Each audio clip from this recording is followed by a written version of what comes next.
कानपुर में अखिल भारतीय विद्यार्थी परिषद के तत्वाधान में कानपुर प्रेस क्लब में एक प्रेस वार्ता का भव्य आयोजन किया गया, जिसमें छात्र हित एवं शिक्षा सुधार से जुड़े विभिन्न मुद्दों पर चर्चा की गई। आपको बता दें, विद्यार्थी परिषद के पदाधिकारियों ने बताया कि वर्तमान में परिषद के 60 लाख से अधिक सक्रिय सदस्य हैं, जो देश भर में छात्रों और शिक्षा के क्षेत्र में कार्य कर रहे हैं। संगठन का उद्देश्य युवाओं को देश के स्वतंत्रता संग्राम, क्रांतिकारियों और विकास पुरुषों के जीवन से प्रेरणा देना है, ताकि वे राष्ट्र निर्माण में अपनी सक्रिय भूमिका निभा सके। प्रेस वार्ता में यह भी कहा गया कि विश्वविद्यालयों में लंबे समय से लंबित कुलपतियों की नियुक्ति शीघ्र की जानी चाहिए, ताकि शैक्षिक व्यवस्थाएं सुचारू रूप से संचालित हो सके। इसके साथ ही देश भर में संचालित हो रही कोचिंग संस्थाओं को एक समान नियमावली के अंतर्गत लाकर उन्हें अधिक पारदर्शी और उत्तरदायी बनाया जाएगा। बता दें, विद्यार्थी परिषद ने यह भी स्पष्ट किया है कि वो शिक्षा व्यवस्था को सुदृढ़ करने और छात्रों के अधिकारों की रक्षा के लिए लगातार कार्य करती रहेगी।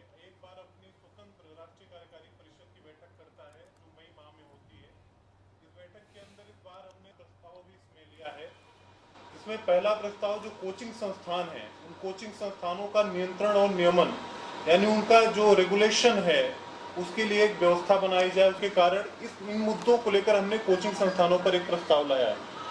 दूसरा प्रस्ताव हमारा जो सेंट्रल और स्टेट यूनिवर्सिटीज के अंदर कुलपति हैं, वाइस चांसलर, उनकी हैं, उन केंद्रीय विश्वविद्यालयों में से आज 7 ऐसे विश्वविद्यालय हैं जहां वैकेंसी रिक्त है, कार्यवाहक कुलपति उसको संचालित कर रहे हैं। हम सब ने देखा बीएचयू परीक्षा के अंदर इतना बड़ा अव्यवस्था सामने आई। शोध प्रवेश में अंडरटेकिंग लेके। आप सभी को नमस्ते, वंदे मातरम। मेरा नाम अंकित शुक्ला है, विद्यार्थी परिषद का राष्ट्रीय मंत्री हूं।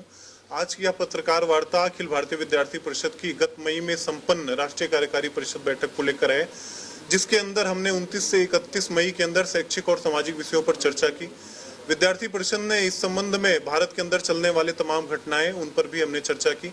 4 प्रस्ताव विद्यार्थी परिषद ने इस कार्यकारी परिषद के अंदर लिए, जिसमें पहला प्रस्ताव हमने कोचिंग संस्थानों के नियंत्रण और नियमन पे लिया है। दूसरा प्रस्ताव कुलपतियों की जो रिक्त नियुक्तियां हैं, उन पर हमने बातचीत की है। तीसरे प्रस्ताव के अंदर देश की आंतरिक सुरक्षा को लेकर कौन से गतिविधियां आगे आनी चाहिए, कौन सी पहल भारत के अंदर होनी चाहिए, उस पर हमने बातचीत की है।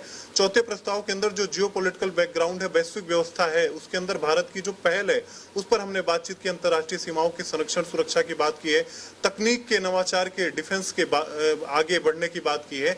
इन सब चीजों को लेकर हमारी राष्ट्रीय कार्यकारी परिषद 29 से 31 मई को संपन्न हुई है। कुछ अभियान भी हमने लिए हैं, जिसमें रानी अब्बक्का के जीवन को लेकर आगे आने वाले वर्षों में हम कैंपस के अंदर जाएंगे।